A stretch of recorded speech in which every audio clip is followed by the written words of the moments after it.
संपूर्ण भारत की भूमि पर संपूर्ण विश्व में मकर संक्रांति महोत्सव मनाया जाएगा। लड्डू तिल का गुड़ दान करो, मना नहीं है। पर संक्रांति पर्व का जब आप स्नान करें तो भगवान की अविरल भक्ति आपके एकादशी भी है। आप सभी को बाबा देव अधिदेव महादेगा 2 दिवस तक संपूर्ण भारत की भूमि पर संपूर्ण विश्व में मकर संक्रांति महोत्सव मनाया जाएगा। अपने अपने घरों में रहकर लोग इस पावन उत्सव को खिचड़ी, लड्डू, तिल का गुड़ और कुछ दान, और उसमें भी सबसे मूल दान है भगवान की भक्ति का दान, अर्थात भगवान के भजन का दान, स्मरण का दान। आप दान करो, मना नहीं है, परंतु ये प्लास्टिक की चाय की चलनी और आटा छानने की चलनी और प्लास्टिक के बर्तन और ये सब चीज़ें दान करना करो, आपका मन हो तो, हमारे की तरफ से कोई मना नहीं हो। पर सबसे बड़ा दान है भगवान के भक्ति का, भजन का दान, भगवान का भजन का दान। राम नाम, कृष्ण नाम, शिव नाम। प्रयास करिए मकर राशि के अंतर्गत जब सूर्य प्रवेश करे और आप जब मकर का स्नान करें और मकर संक्रांति पर्व का जब आप स्नान करें तो भगवान की अविरल भक्ति आपके भीतर समाहित हो। भगवान की अविरल भक्ति आपको प्राप्त हो और इस पवित्र भक्ति के बल पर, इस पवित्र भक्ति के बल पर हम भगवान की सुंदर आनंदमय स्वरूप को धारण कर सके।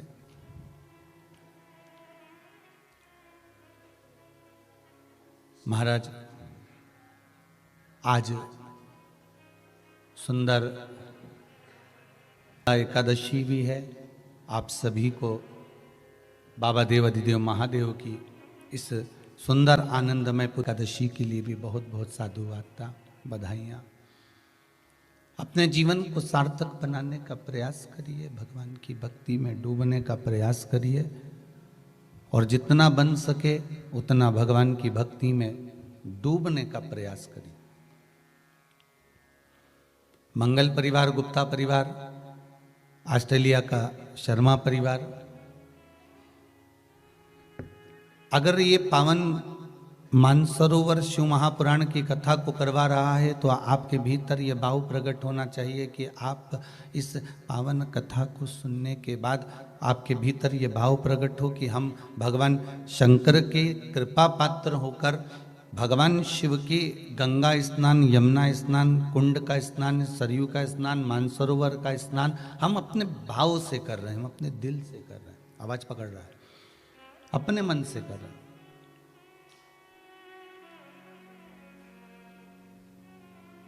निर्मल चित्त से, निर्मल भावों से, निर्मल मन से हम भगवान को पाने का प्रयास करें तो भगवान मिलता जरूर है।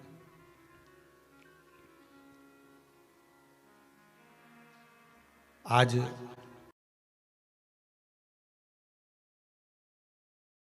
मकर संक्रांति का जो दिवस है वो कोई साधारण नहीं। आप लोग दान करते हो मकर संक्रांति में? कितनी चीजें दान करते हो? और सुहागन माताओं को देते हो ना? क्या देते हो? कितने देते हो? 13, 14 कितने हैं?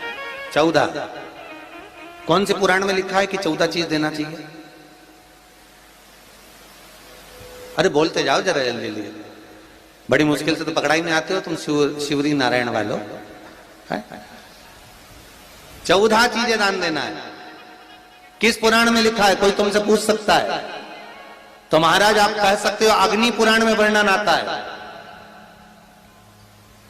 कौन से पुराण में लिखा है? अग्नि पुराण में लिखा। देव ऋषि नारद भगवान विष्णु के पास जाकर पूछते हैं, नारायण कृपा करिए। भगवान विष्णु ने पूछा क्या बात है, बोलिए। देव ऋषि नारद क्या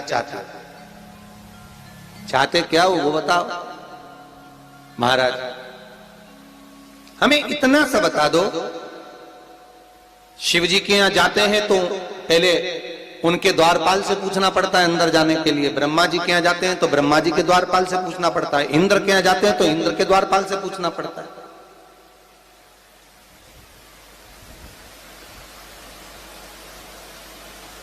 हम जितनी भी जगह जाते हैं तो कोई ना कोई द्वारपाल से हमें पूछना पड़ता है अंदर जाने के। भगवान देवऋषि नारद कह रहे हैं, नारायण से कुछ ऐसी कृपा कर दो कि हमें किसी से आज्ञा लेना ही नहीं पड़े।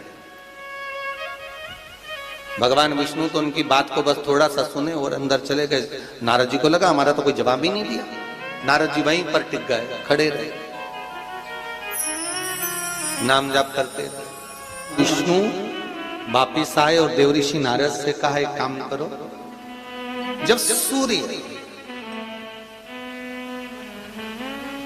मकर में प्रवेश करते हुए उत्तरायण की ओर जावे, उस घड़ी उस पल में देवऋषि नारद तुम 14 बार भगवान के नाम का, शिव नाम का दान दे दीजिए। भगवान नारायण के नाम का, राम नाम का, कृष्ण नाम का दान दे दीजिए। अब देखो यहां पर यह नहीं लिखा कि प्लास्टिक का डब्बा दो, समझ लेना जी हो अच्छे से कि लोगों ने दान को कितना भ्रष्ट कर दिया वो बताया जाएगा। अग्नि पुराण में यह नहीं लिखा कि तुम प्लास्टिक की चाय की चन्नी दो 14, बाल्टी दो 14, या प्लास्टिक का डब्बा दो 14 है। यहां पर यह नहीं लिखा है कुछ भी हो। यहां क्या लिखा अग्नि पुराण में कि मकर संक्रांति के दिन जब सूर्य उत्तरायण भाव में प्रवेश करे, मकर में जावे, उस समय पर देवऋषि नारद तुम्हारे मुख से अगर 14 बार भगवान के नाम का दान 14 जीवों को दे आओगे तो किसी भी देवता के पास जाओगे, तुम्हें परमिशन की जरूरत नहीं पड़ेगी, तुम डायरेक्ट प्रवेश कर जाओगे, डायरेक्ट। अब तुमको अगर बैकुंठ में डायरेक्ट प्रवेश करना हो तो बिना पूछे, तो उसके लिए कहा ही मकर संक्रांति पे दान दो। तो किस चीज का दान देना है महाराज? प्लास्टिक का डब्बा नहीं, बाल्टी नहीं, चन्नी नहीं, फिर किस चीज का दान? तो कहा अगर देवर्षि नारद आप दान दे रहे हो तो 14 नाम का दान दीजिए, 14 जीवों को नाम का दान दे दो, भगवान के नाम का भजन करो। और अगर संसार के लोग दान दे तो किस चीज का? तो के अन्न से बड़ा कोई दान, अन्न से बड़ा कोई दान रहे हो। 1 रुपया भी अगर आप शिव महापुराण में दान कर रहे हो, 1 रुपया भी अगर कुबेरेश्वर महादेव को दान दे रहे हो, 1 रुपया भी अगर मंदिर में दान कर रहे हो, 1 रुपया भी अगर आप शिव महापुराण में दान कर रहे हो, 1 रुपया भी अगर कुबेरेश्वर महादेव को दान दे रहे हो, 1 रुपया भी आप अगर भगवान को दे रहे हो, तो इस व्यासपीठ ने पहले भी कहा, आज फिर कहते हैं, किसी से मांग कर मत देना, किसी से कर्जा लेकर मत देना। जब मेरा देव अधिदेव महादेव तुम्हारी झोली भर दे तब दोनों हाथ में भर कर दे देना, मांग कर मत देना।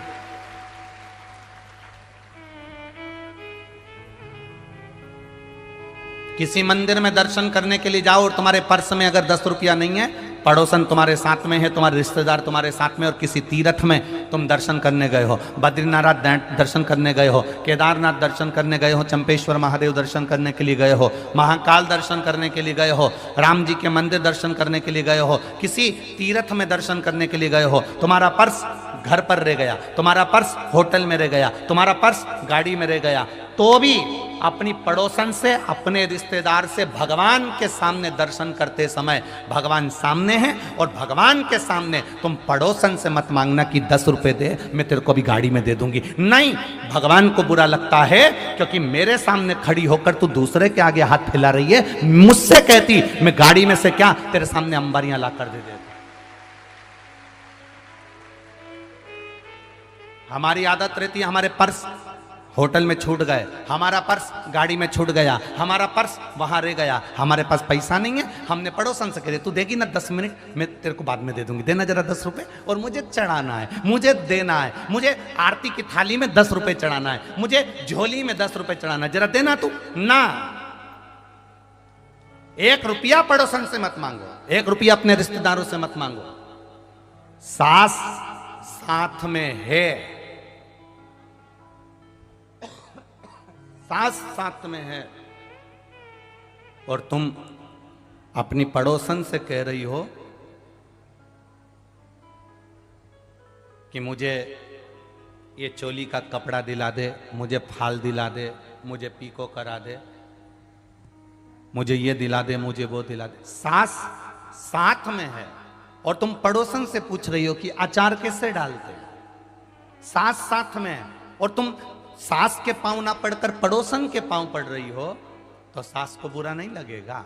अरे बोलो तो जम के, लगेगा कि नहीं लगेगा? घर के माँ बाप साथ में है और तुम दूसरे के आगे हाथ फैलाओ, माँ बाप को बुरा लगेगा।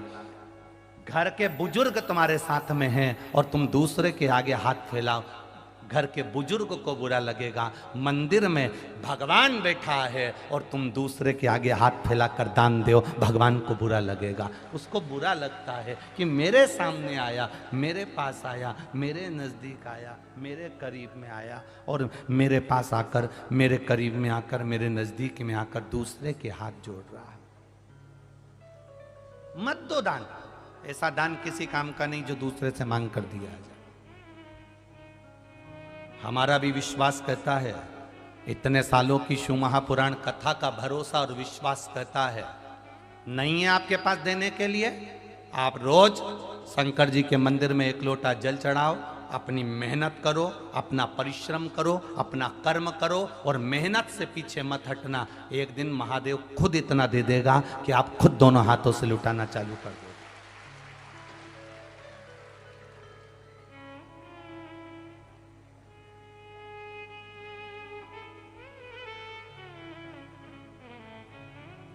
किसी दूसरे के भरोसे पर भजन मत करो, किसी दूसरे के भरोसे पर दान मत करो।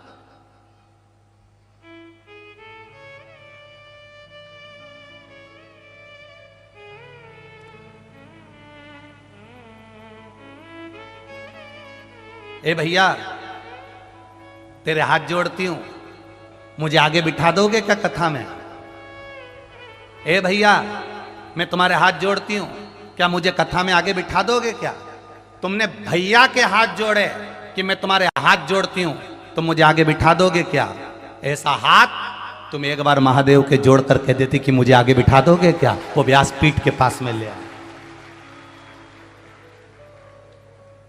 एक बार तुम देवादिदेव महादेव से कह देती, एक बार तुम भगवान देवादिदेव महादेव से कह देती कि हे बाबा, हे त्रिकालदर्शी, हे कैलाशी, हे अविनाशी, भिलाई में कथा हो रही है, भगवान की कथा चल रही है, मेरा मन है, मेरे पास इतना धन वैभव सत्ता नहीं मैं कुछ दे सकूं, पर इतना विश्वास जरूर है कि मैं तुझ पे 1 लोटा जल चढ़ाती हूं, इसलिए पंडाल में कहीं ना कहीं मुझे ऐसी जगह मिल जाएगी जो मैंने सोची भी नहीं होगी और वहां जाकर बैठकर कथा सुन लूंगी। ये तेरे जल की महत्वता है,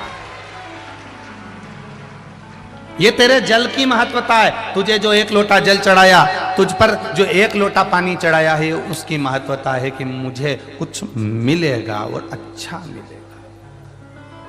बाबा को ढूंढने की जरूरत नहीं पड़ेगी, बाबा आपको ढूंढते हैं। केवल निर्मल मन सो मोहि पावा, मोहि छल छिद्र कपट ना बा। आप जाओ शिव के दरबार तक, आप जाओ शिव के चौखट तक, आप जाओ शिव के द्वार तक, बाबा खुद ढूंढ लेंगे स्वयं।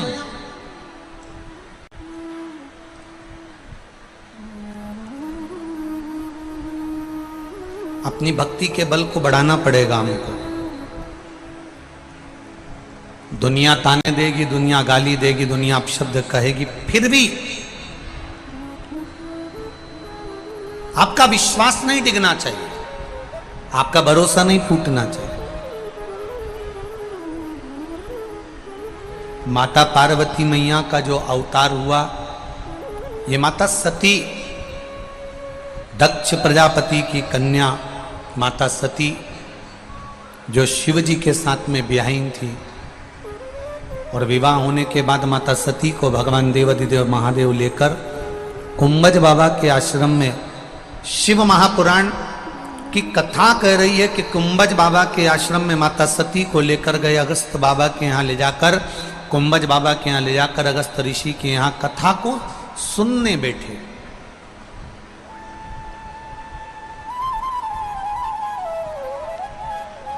कथा श्रवण करने के लिए विराजमान हुआ, पर कथा में मन महादेव जी का लगा, सती मैया का नहीं लगा। थोड़ा सा ध्यान देना इस कथा पर। शिव से बड़े दुनिया में कोई वक्ता नहीं हुआ। शंकर भगवान ने कथा कही, माता पार्वती जी ने सुनी। वही कथा एक तोते के बच्चे ने सुन ली थी, जिसने वेद व्यास जी को कही।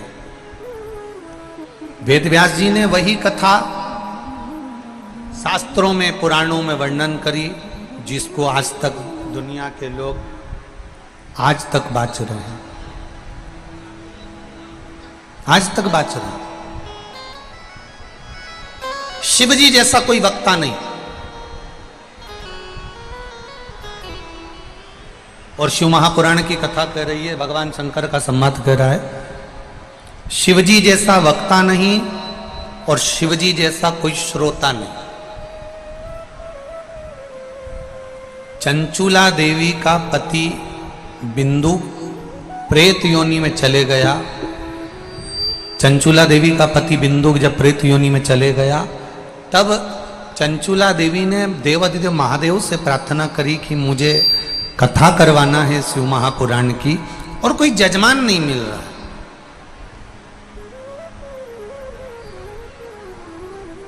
इस कथा का कोई जजमान नहीं है।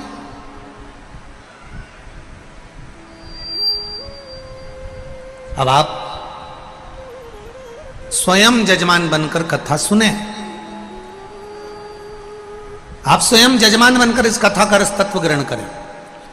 शंकर भगवान ईश्वर जी बने, पार्वती जी गोरा जी बनी, गणा बने, गौर बने, और दोनों ने मिलकर शिव महापुराण की कथा को श्रवण किया। शिव जैसा कोई वक्ता नहीं, और शिव महापुराण की कथा कहती है मेरे भोलेनाथ शिव जैसा कोई श्रोता नहीं। इसलिए शिव महापुराण की कथा, भगवान शंकर की संवाद, भगवान शिव महापुराण की कथा कहती है, भगवान शंकर का संवाद कहता है कि जितने भी शिव महापुराण के सुनने वाले श्रोता आते हैं, जितने भी शिव महापुराण की कथा को सुनने वाले आते हैं, ये केवल श्रोता नहीं होते हैं, केवल श्रोता नहीं है। शिव महापुराण की कथा कह रही है, ये केवल श्रोता नहीं, शिव महापुराण की कथा कहती है ये सब जितने भी सुनने के लिए आए हैं, ये सब शंकर भगवान का ही एक स्वरूप होते हैं, जो शिव महापुराण की कथा में पहुंचते हैं। स्पीकर बंद है बड़े, ये स्वयं शिव का एक स्वरूप है, ये स्वयं शंकर भगवान का एक प्रतिबिंब। श्री शिवाय नमस्तुभ्यम। स्वागत है आप सभी का आपके अपने चैनल में। आप ये वीडियो देख रहे हैं और यहाँ तक आ गए हैं तो कमेंट बॉक्स में हर हर महादेव या जय श्री महाकाल या श्री शिवाय नमस्तुभ्यम अवश्य लिखें। गुरुजी का कहना है, पंडित प्रदीप मिश्रा जी का, कि श्री शिवाय नमस्तुभ्यम लिखने, सुनने, बोलने मात्र, स्मरण मात्र से हमें 1000 अश्वमेघ यज्ञों के फल की प्राप्ति होती है। और यदि आप कमेंट बॉक्स में एक बार श्री शिवाय नमस्तुभ्यम लिखते हैं और दूसरा कोई देखता है तो आपको भी उसका 10% का फल अवश्य मिलेगा। तो आप अवश्य लिखें श्री शिवाय नमस्तुभ्यम, जय श्री महाकाल या ओम नमः शिवाय, पंचाक्षर मंत्र, षडाक्षर मंत्र। और ये जो उपाय मैंने डाला है, ये डाला है 14 जनवरी 2026 के लिए। उस दिन पड़ेगी संक्रांति, मकर संक्रांति, और मकर संक्रांति वाले दिन ही एकादशी भी है, तो दोनों का महासंयोग बन रहा है। तो उस दिन आप अच्छे से अपना एकादशी का व्रत कर सकते तो व्रत करें। जो चीज़ आप दान कर सकते हैं जितनी अच्छी वो करें। गुरुजी कहते हैं कि प्लास्टिक की चीज़ें दान करने से कुछ नहीं होता है। जो अपनी सोई होती है आप थोड़ी सी खिचड़ी भी किसी को दान कर सकते हैं। या सुहागन लोग जो 14 वस्तुएं भेंट करती हैं वो भी कुछ अच्छे से सोच समझ कर करें। खिचड़ी कर दे कुछ ना कर पाए तो। और तिल का दान अवश्य करना चाहिए उस दिन। तो आपको वीडियो अच्छी लगी तो उसको कृपया करके लाइक कीजिए, चैनल को सब्सक्राइब कीजिए। कमेंट बॉक्स में आपको